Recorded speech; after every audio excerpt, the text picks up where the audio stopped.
สิดอกตากันเวทุกเห็นเรื่องบ่ได้บ่ แต่ไปแล้วหมอบางแน่หมอนะ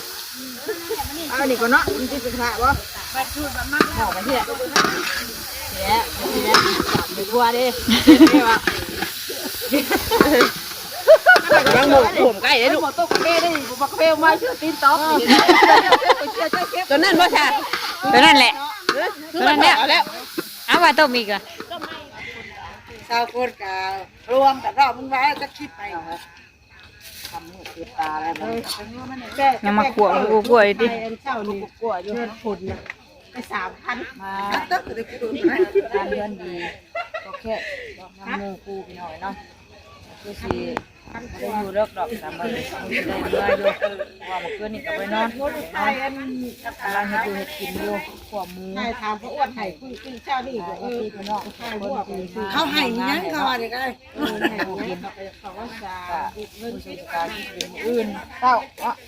ได้ยังอ่ะนะลงมาบ่ลูกอาบน้ำค่ะกับแม่สบายดีเด้อสบายดีป้าดูเมื่ออาบน้ำติโดยเมื่ออาบน้ำป้าอาบน้ำนะจักแล้วน้ำมาให้คนนุ่มคนนิ่มคนมากป้าจะได้ยืนไว้ก็ใส่ได้มาบ่ถ้ามันอร่อยก็จืดๆก็ต้องคนได้คนได้เฮ้ยเอาเพชรหรือบ่เพชรเพราะนั่นสิตำหุ่งน่ะเนาะดีว่าหลายคนเพราะไหนเนาะเว้ยเราเว้าถามเราก็เอาบ่ให้กินชุกเลยบ่เอาจับอันนั้นได้เตยชงหูหิวได้จับมันฮักอย่าใบเกลือนี่นี่ใบนี่นะพี่นะทั้งนี้พี่น่ะใบไม้นี่นะได้ดูดลานใช่เสียงได้ป่ะเนี่ยเอาว่าจะอยากเขียวว่าให้กินข้าวเลยตุ้ยข้าวตุ้ยมีหรือว่าข้าวน่ะเอาว่าข้าวหรือว่าตัวใส่เขียงจักระบายได้ไปทำแล้วมึงลิ้นไปทานตุ้ยดูเอาข้าวเอาย่อข้าวกินไปกินนะบอกเอาย่อสุดท้ายแล้วได้แล้วกินยุ่แต่เราถ้ากินกินตั้งหลายจังกินเราขาอันขวดแล้วขวดแรกเรากินแล้วเนาะเฮ้ยบอลประเภทกันนี่มีน่ะเฮ้ยบอลประเภทกันนี่ไปหาร้านแม่เต๋อเราทานได้กินแล้วนะเฮ้ยตักไปหาร้านถ้วยนึงไม่น่าถามว่าโดนนัดทอดทอดแบบนี้จะโดนน้อยตาบ่อยกันเดียวตามาน้ำเด้ออยู่น้ำเบื่อถ่ะใช่เลยตักน้อไว้ป่ะนี่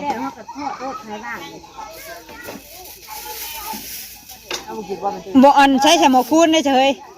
คูนคือมาหาอยู่กินนี่หาข่าวแล้วจอมน้อยมาเลยเห็นแล้วมาจอยเมื่อไหร่มาเลยมาเลยใครคุณว่าว่าสิไปเอาชื่องัวแกนดูบ่มันชื่อว่ามันบ่ได้เด้บ่นี่ว่าบ่มักใกล้แล้วว่ายังไงเฮ้ยมันบ่ได้นั่นได้กันมันเป็นว่าติน้อยเนาะกินย่านกินนมมันบ่เนาะป้าเพิ่นเป็นมือกล้องให้เพราะว่าบ่ตัดก็ย่าว่าหุงว่าเป็นผัดหารอดตลาดบ่มีเลยมันบ่มาหุงนะแต่ว่าซื้อบ้านจักเพิ่นเอามาอันน่ะมาหุงกันไปตำมื้ออื่นแน่ตำมื้อแรกแน่พี่น้อยเนาะหมู่คู่มานะอุ่นมาเอียนน้ำกันนี่แหละชูกันกินมางานเพื่อนดีเนาะโอ้ยเป็นวัดเลยพี่น้องเอ้ยเห็นแล้วเหอมาอยู่เลยเว้นนี่กับป้าเอาน้ำของขวัญมาโยมาตำชูหมูกิน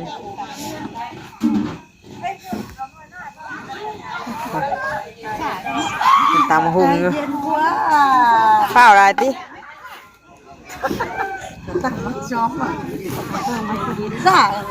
หนาวไปเลยเนาะเย็นๆนะชินเย็น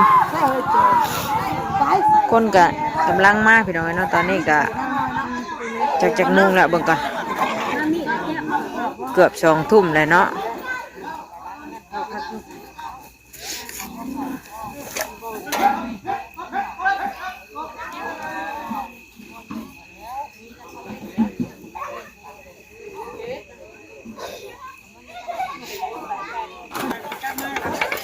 นี่จะช่วยอันไว้อันนั้นบ่นี่ไว้อันยังไว้เฮ็ดแคบหมูบ่ต้มกระเปียกตอนต้มกระเปียกดิตอนเลิกก็ได้เนาะต้มกระเปียกเงาเนาะคุยตามไปฆ่าตามหุ่นกันดิฆ่าตามหุ่นกันสิลงเลยเจ้บ่สิเอาสเต็กให้ได้สเต็กไปซักจะแล่นไปเอากัน ยันมาท่านได้ช็อตเด็ดช็อตดัดดิชิเดนไปเอากันก่อนนะเนาะหันลมซ้ำพี่น้องเอ้ยอยู่นอกซ้ำเนาะโดนลมเย็นจะช่วยโอ้จับโขกให้เราก่อนเป็นห่วงไงยันโขกลบตำหู สีสันน่ากินเลย ยังไม่ทั่วกะ ตัวกับมันแดงต้องบ่ได้เผ็ดปานใดดอก ตำหุงเรื่อยเนาะ ตำกลางคืน การไม่งานกันตำบังหุงแกงน้ำไม้เท่านั้นนะพี่น้องเลยเนาะ ตามฮิตของผู้ที่นี่ ถ้างานใดบ่มีนี่ฮะ คือว่าจะขาดยังขาดยังจะย่างดิ แม่นก็อะไรแล้วชิมเลย บ่ได้เคยกินนายนะตำหุงนี่บ่ค่อยนั่นไปพอแหละชิมไหม่ไฟชิมเฮ้ยชิมไม่ได้เนี่ยเฮ้ยชิม บ่ชิมก็แซ่บแล้วแม่นเชื่อป่ะ ชิม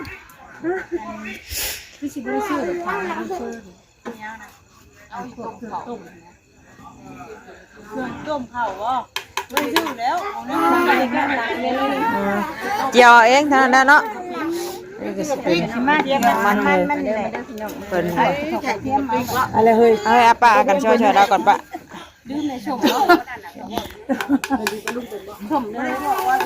เอาว่าน้ำตาลก็ เรายังเผาไปดินกุ้งไก่ได้แล้วอ่ะมันมีดที่ช่วยมือแล้วเราอ่ะเนาะปวดโพ่ว่ะเอาสิช่วยเราก่อนให้เราเผาให้เราไปไว้ติให้เราไปดินกุ้งไก่ไว้ดินให้มันมันหยังแน่เรากับมักดินคือกัน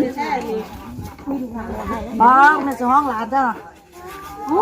มีดกับข้าวเนาะมีดกับข้าวได้ถูกินอีกอะถูตุ๊ดซอยมึงกินอีกอะซอยขัวหมูขัวไปหน่อยเนาะมึงกินอีกก็ได้ฮะซอยไปกะมีดกับข้าวบุกเพิ่มหมูเพิ่นก่อนหนูละไปดินถาไปแล้วไปไปดินน้ำมูเด้อบุซีลูกก็อยากนอนเนี่ยพี่น้อยถ้าเราใกล้สิ2 ทุ่มนะวะ ชิมเนาะ ใกล้สิ2 ทุ่มเลยได้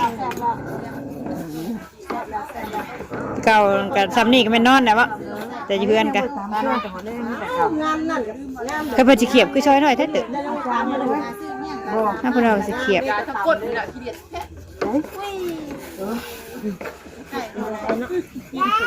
ยเฮาจะมันเฮาเขียวกับมันไปดูเนาะมันน้อยเขียวแต่ตอนนี้เราเถอะพอกันสิได้ซิมติเอ้าว่าเพื่อมันออกเพื่อมันหยังเฮาคอยไปจังหน่อยโมเมื่อนี่บ่ได้เขียวได้หั่นติมันมีผู้เขียวได้ติเด้คนสิเขียวกันเฮ้ยก็เชื่อสิมือเจ้าแหละเป็นคนไล่ออกจากการสินอนพี่บ่กัดย่างไว้ครับนอนพี่บ่น่ะโอ้แต่บ่แล้วกูหลายคนหลายคนบ่ได้เฮ้ยเพิ่นว่าเพิ่นสินอนกับตัวได้นะจอนเพิ่นว่าสินอนที่กับตัวเราบ่ได้ว่าติเห็นหรือเปล่าปากเห็นนะถ่ายคลิปบัดเห็นบัดว่าเฮ้ยตาต่ำได้อะไรเป็นไหมไปเลยไปจื้อหมองคิดถังเฮ้ยกินน้ำมันตัวไปจื้อหมองเพิ่นไม่ได้กินนะที่เฮ้ยไปไหมไปใช้บริกรเราเห็นอยู่นะเราไปหาเราพักผ่อนนี่ด้วยเนาะตั้งใส่กันนี่ดอกเฮ็ดอันหนึ่งจะได้อันหนึ่งกว่า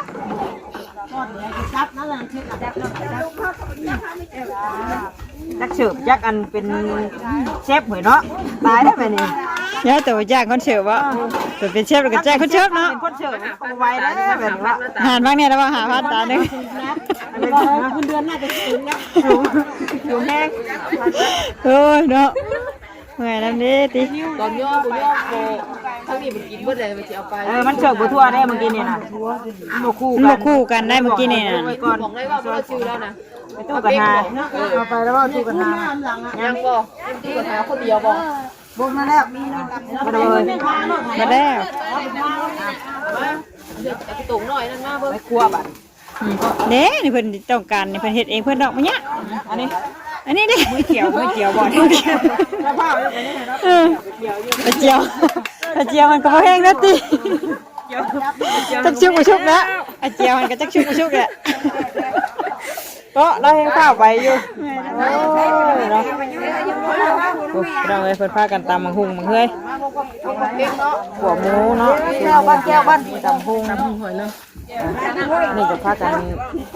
เกี่ยวแคบหมูไว้กินกับอันนั้น ตามมาหุ้มตอนเลิกกูเลยเนาะตามหมูกูมาต้องเสียเอากินก่อนจังไปเขียวนี่ไงเราไปเฮ็ดอีกเยอะดิเนาะกินมันก็กินได้ไม่ต้องเลยเนาะข้าวกับขวบหมูนั่นเป็นแหละเนาะแม่ตุ้ยจะได้กินข้าวหรือเปล่าหามาให้เรากินนะ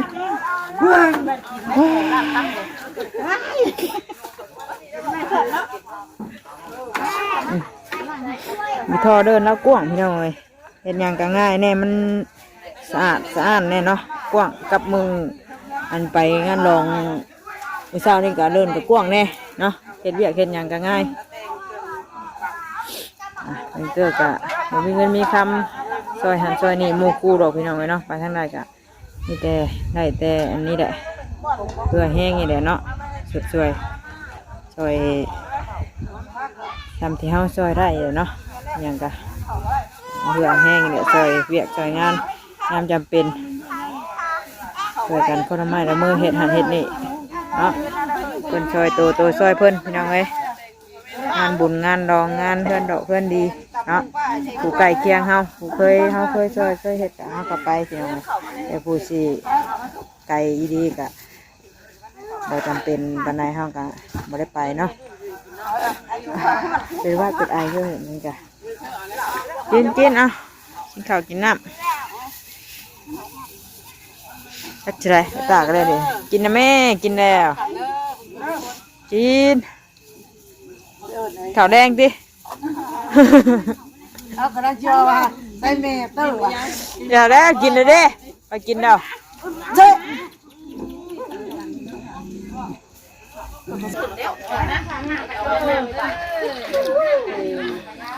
ไปเจอเลยแม่ถ่ายเราเปลี่ยนหัวไปเจียวนั่นน่าจะกินข้าวอยู่นั่งนางไอเตยยอมไปได้เลยหาหมอได้นะแมนขึ้นบนหันจับอันใช้หันจับอันนั้นนะอันจักยูใช่พี่นะอันนี้เป็นพวกชุดมันนะมีจานมีบ่วงนักปะนักว่าอยู่นักส่งคนหามได้เนี่ยโอ้ยอูกะ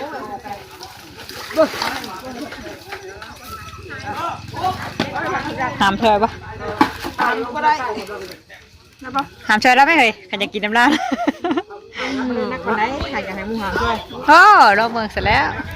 ยังใส่บ่เลยเอาแต่นั่นได้ใส่เห็นหน้าหมอกว่า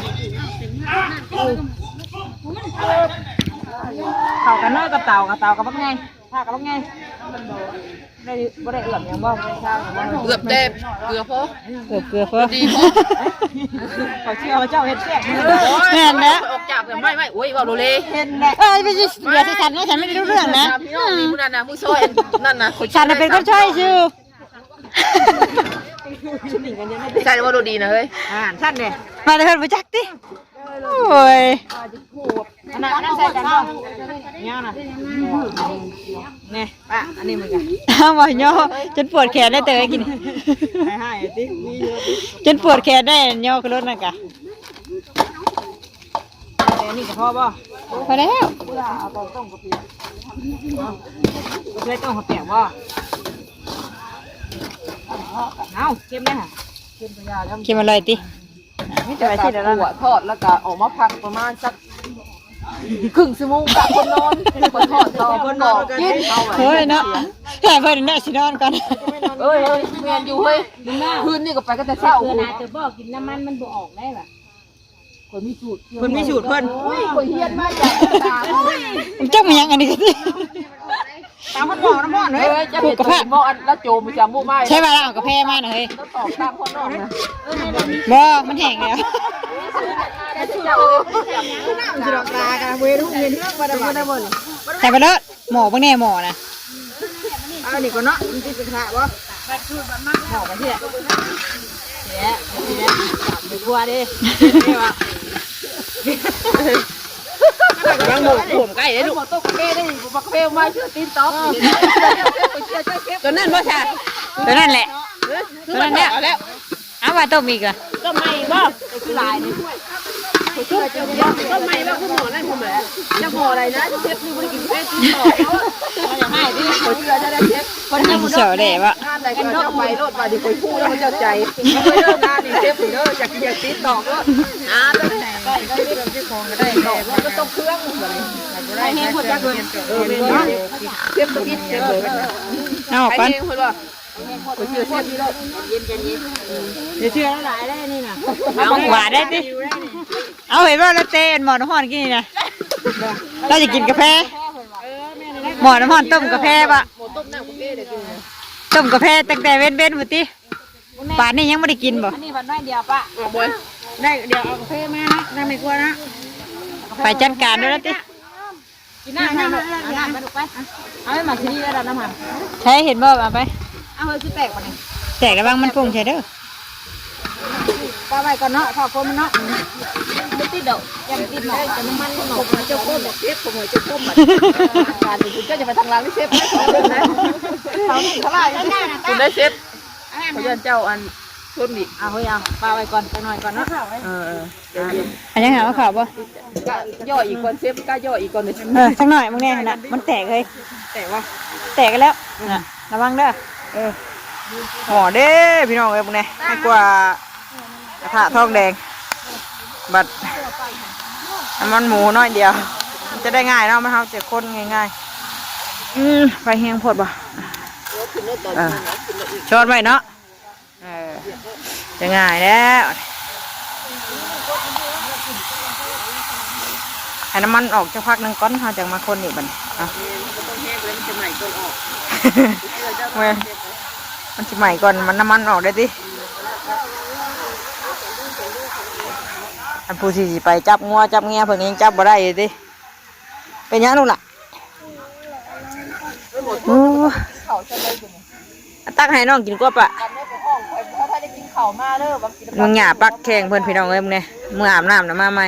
อยากนอนแล้วนี่ ได้กินข้าวมาเด้อมาชกหัวเรายางมาเด้อเราอยากแบบมันเยอะงูว่าจะมากกว่านี้เลย ไอ้บ่พี่น้องสบายดีปะดุ้งเนี่ยลูก สบายดีปลาดุง โดยโอ้เพิ่นไปพามังหยาพี่น้องเอ้ยมึงเนี่ยแดนดินนะเบิ่งดูเต็มเสือเบิดเลยเบิ่งแม่เยื่องให้เยื่องไปใช้ปิดออกโอ้ยเป็นวัดเป็นไอไอ้ลมเนาะหนาวไปนั่งโต๊ะถามแม่หน่อยไปเฮ็ดน้ำเพิ่นก่อนเด็กหน่อย หลังนี้นะ มีอยู่เจ้าไปพาอยู่ใช่นี่ฮะออกเลยเด้ เอาไปได้ ยังไอเตอร์อยู่น้ำเอ้ยครีมเอ้ยซิมอยู่เพื่อนผ่าในการยันเป็นมืออื่นพุ่นแหละสิได้มาแม่งเกิดกันเนาะอีกอยู่น้ำหมูอุ่นเอียดอีกจักหน่อยพุ่นแหละสิเมื่อเนาะ มันก็จะเอาไปดีปากดีเที่ยววัน เมื่อป่าอีกเข้าจะมาไหมยากเลยพี่น้องเลยเนาะเขาก็ต้องเดินไปเดินมาแน่เนี่ยอยากลูกแม่โดยดุยังบอกคนก่อน